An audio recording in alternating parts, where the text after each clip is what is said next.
Mananthavady medical കോളേജിൽ ആവശ്യത്തിന് doctors ഉണ്ടെങ്കിലും ആവശ്യത്തിന് ജീവനക്കാരില്ലാത്തതാണ് പ്രതിസന്ധി. ശുചീകരണ തൊഴിലാളികളുടെ എണ്ണവും കുറവാണ്. ഇതിൽ ബുദ്ധിമുട്ടിലാകുന്ന നഴ്സസാണ്.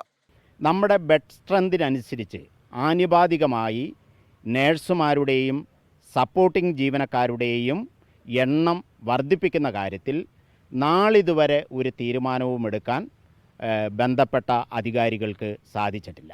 രാവിലെ ഡ്യൂട്ടിയിൽ കയറേണ്ട ഒരു നേഴ്സ് അവർ ഡ്യൂട്ടിയിൽ കയറിയാൽ പിറ്റേ ദിവസം രാവിലെ വരെ തുടർച്ചയായി ജോലി ചെയ്യേണ്ടി വരുന്ന ഒരു പ്രയാസം അനുഭവിക്കുകയാണ്.